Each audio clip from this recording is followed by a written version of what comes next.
Magandang buhay mga bata! Maligayang pagbabalik sa ating talakayan sa asignaturang Mother Tongue Base. Ako muli si Binibining Criseladia, ang inyong magiging guro sa oras ng inyong panonood ngayon. Ngunit bago natin simulan, alamin muna natin ang mga dapat tandaan habang tayo ay nasa online class.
Ano ang ating paksang aralin? Ang ating paksang aralin ay pangalang di pamilang at ang gamit ng tandang pamilang.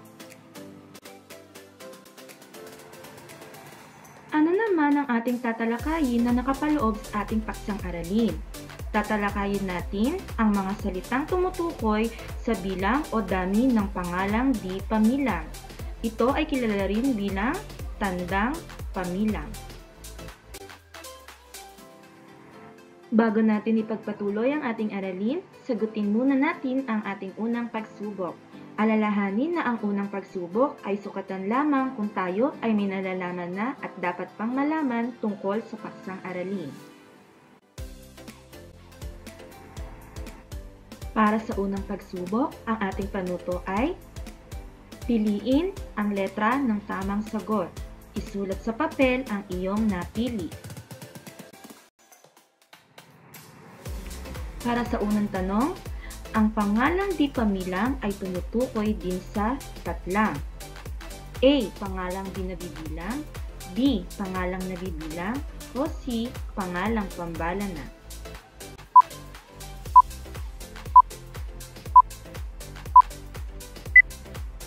Ang sagot ay A. Pangalang di nabibilang. Para sa ikalawang bilang, alin sa mga salitang pangalan ang mahirap bilangin ng isa-isa? A. Itlog, B. Kape, o C. Pinya.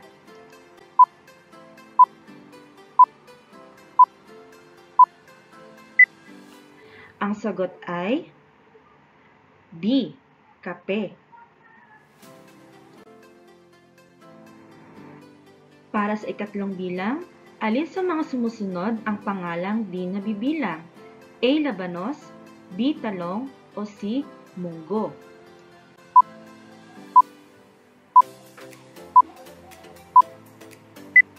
Ang sagot ay C. Munggo. Para sa ikaapat na bilang, alin ang angkop na tandang pamilang na ginagamit sa bigas? A. Isang basong bigas, B. Isang kilong bigas, o C. Isang kahong bigas.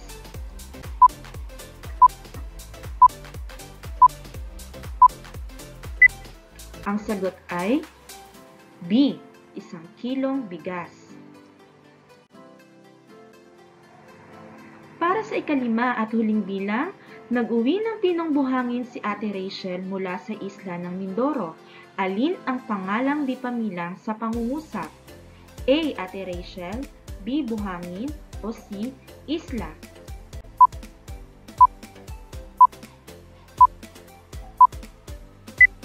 Ang sagot ay B.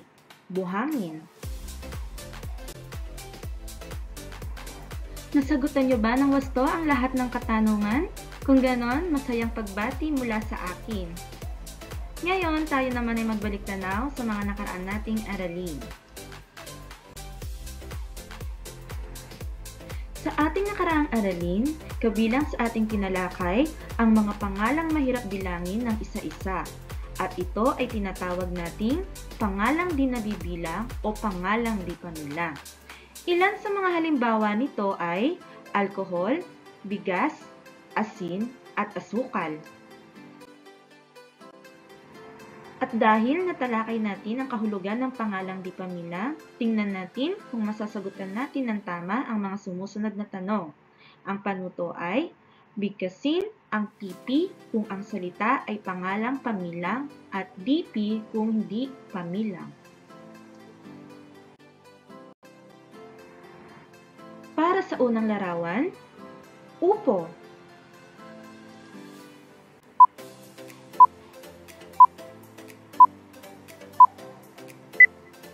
Ang sagot ay PP o pangalang pamilang.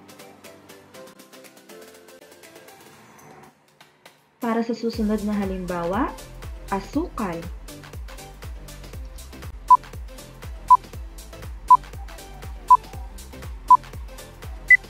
Ang sagot ay DP o di pamilang.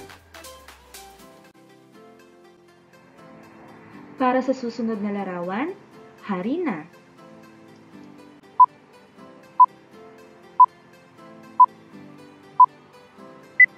Ang sagot ay DP o di pamilang. Para sa huling larawan, pulbos.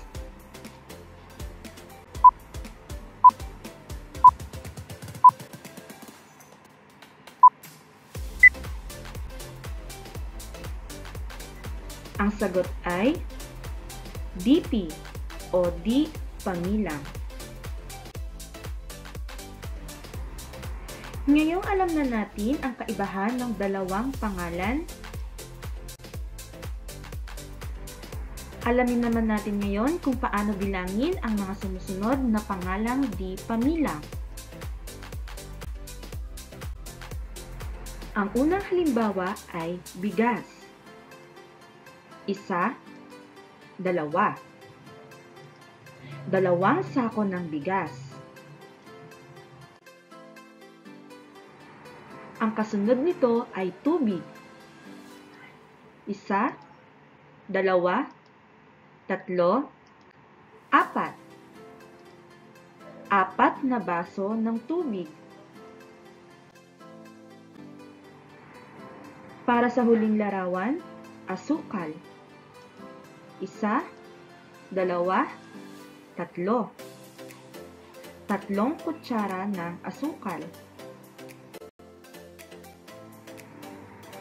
Ngayong nakita natin ang mga halimbawa ng mga pangalang di pamilang, alamin naman natin ngayon kung anong mga pananda ang ginamit upang mabilang ang mga pangalang di pamilang.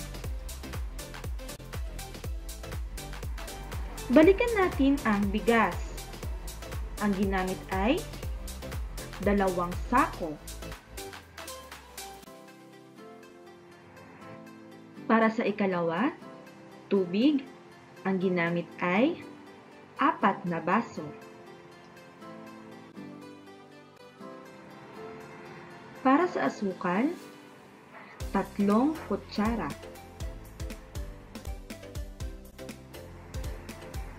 Dahil natukoy na natin ang mga ginamit na panukat sa mga sumusunod na pangalang di pamilang, alamin naman natin ngayon kung ano ang tawag sa mga salita o pananda na ikinakabit sa pangalang di pamilang upang maging pamilang.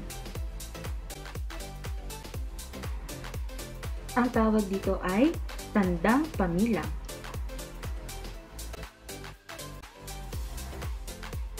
Ano nga ba ang kahulugan ng tandang pamilang?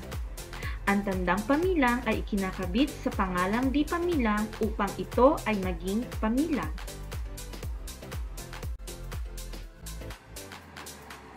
Dahil natukoy na natin ang kahulugan ng tandang pamilang, narito naman ang iba pang halimbawa ng pangalang di pamilang na ginagamitan ng tandang pamilang. Isang plato ng kanin o isang takal ng kanin. Isang bote ng toyo o 2 pakete ng toyo. Juice, isang basong juice. Buhok, isang taling buhok. Harina, 3 sakong harina. Sopas, isang mangkok na sopas. Pansit, isang bandehadong pansit. Asin, 2 supot ng asin. Peanut butter, 4 na garapon ng peanut butter. Narito naman ang iba pang halimbawa ng mga tandang pamilang na maaari nating magamit sa mga pangalang di nabibilang. Isang dakot ng, isang patak ng, piraso ng, isang basket na, baso na puno ng, kutsara ng, isang timbang, isang tasa, timba ng, at isang apak.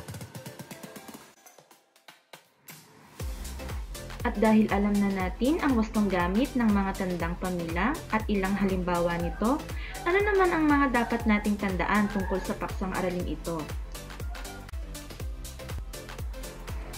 Dapat nating tandaan na ang tandang pamilang ay ikinakabit sa pangalang di pamilang upang ito ay maging pangalang pamilang. Ang 2 sako ay halimbawa ng tandang pamilang. At ang bigas ay halimbawa ng pangalang di pamilang. Kung ito ay pagsasamahin, 2 sako ng bigas, ito ay ganap ng pangalang pamilang.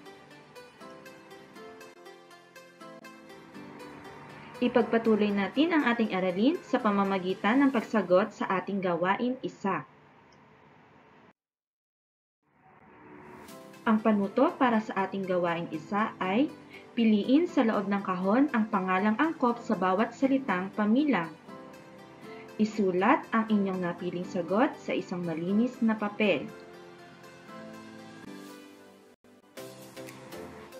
Ang ating pagpipilian ay A. Sorbetes, B. Karne ng baboy, C. Champorado, D. Pabango, at E. Yeso o chok. Para sa unang bilang, 1 kilong patlang.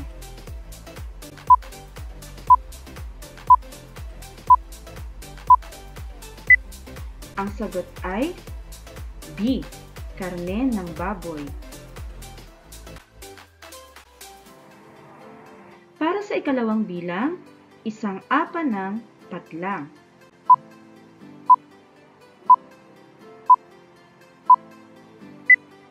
Ang sagot ay A. Sorbetes. Para sa ikatlong bilang, 1 botelya ng patlang.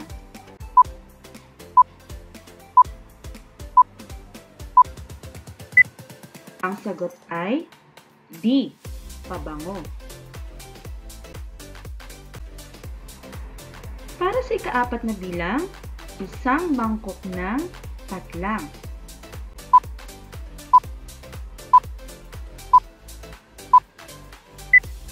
Ang sagot ay C. Champorado.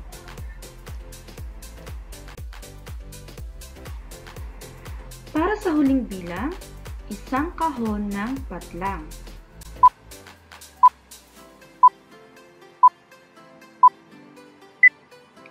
Ang sagot ay E. Yeso o chalk. Nasagutan niyo ba ng wasto ang lahat ng bilang sa gawain 1? Ituloy natin ang pagsasagot sa gawain 2. Ang panuto para sa gawain 2 ay piliin ang angkop na salitang panukat o tandang panukat na ginagamit. Ang ating pagpipilian ay isang baso, isang timba, isang plato, isang kahon, at isang bote. Para sa ating unang larawan,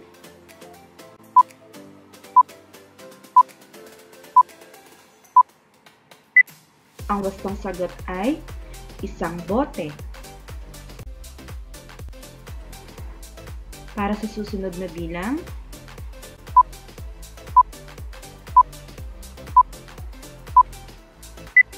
ang sagot ay isang baso.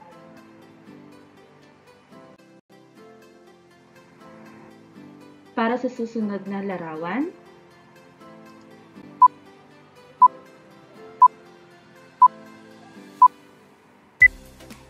ang sagot ay isang timba.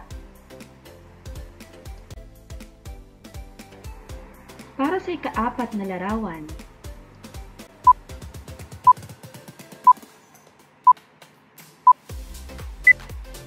ang tamang sagot ay isang plato. Para naman sa huling bilang,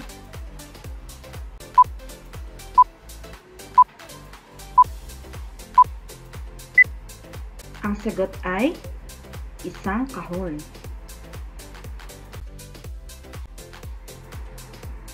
Masaya ko kayong binabati mga bata dahil nasagutan nyo ang ating mga gawain. Ituloy natin ang ating aralin sa pagsagot at pag-alam sa ating mga natutunan. Ang ating panuto ay piliin ang tandang pamilang sa hanay A na wastong gamit para sa pangalang di pamilang sa hanay B. Bigkasin ang iyong napiling sagot. Para sa unang bilang, isang kutsaritang A. Munggo, B. Bitamina, C. Tubig, o D. Buhangin, at E. Sardinas. Ang sagot ay titik B. Bitamina, isang kutsaritang bitamina. Para sa ikalawang bilang, isang latang A. Munggo, B. Bitamina, C. Tubig, D. Buhangin, E. Sardinas. Ang sagot ay titik E. Sardinas, isang latang sardinas. Para sa ikatlong bilang, isang sakong A. Munggo, B. Bitamina, C. Tubig, D. Buhangin, o E. Sardinas. Ang sagot ay titik D. Buhangin, isang sakong buhangin. Para sa ika-4 na bilang, isang litrong A. Munggo, B. Bitamina, C. Tubig, D. Buhangin, at E. Sardinas. Ang sagot ay titik C. Tubig, isang litrong tubig. At para sa huling bilang, isang kilong A. Munggo, B. Bitamina, C. Tubig, D. Buhangin, o E. Sardinas. At ang huling sagot ay titik A. Munggo, isang kilong munggo.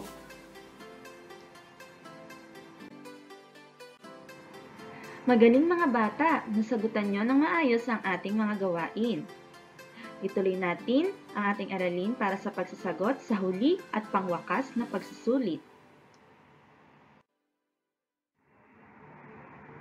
Ang panuto para sa ating pangwakas na pagsusulit ay kumpletuhin ang mga pangungusap, piliin ang letra ng iyong sagot mula sa kahon. Isulat sa papel ang iyong napiling sagot. Ang ating mga mga pagpipilian ay A. Isang sako ng, B. Isang mangkok, C. Isang plato ng, D. Isang bote ng, at E. Isang kutsara ng. Para sa unang bilang, nagustuhan ni Ate Lisa ang patlang peanut butter na nabili ng nanay niya.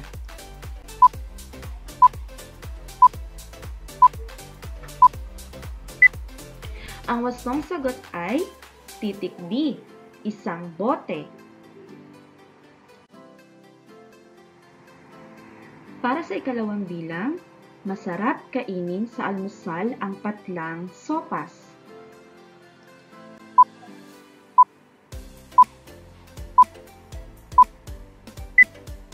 Ang wastong sagot ay titik B, isang mangkok. Para sa ikatlong bilang, patlang, bigas ang inilaan na pagkain para sa isang buwan ni tatay.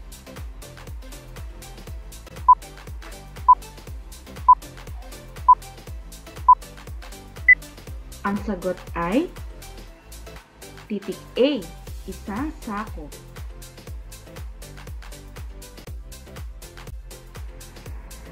Para sa ikaapat na bilang, tinimplahan ng patlang asin.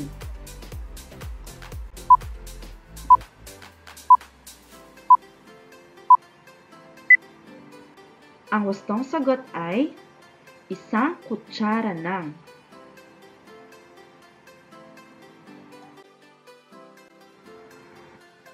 Para sa ikalima at huling bilang, inihanda ni Aling Ana ang patlang spaghetti para kay Sam.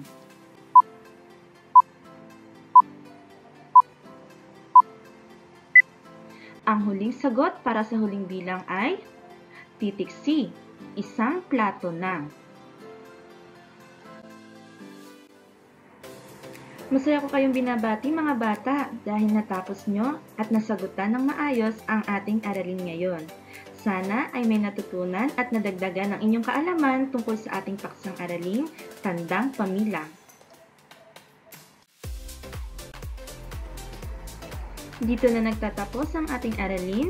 Maraming salamat sa pagsama sa akin sa araw na ito. Muli, ako si Binibining Criseladia, ang inyong guro. Maraming salamat!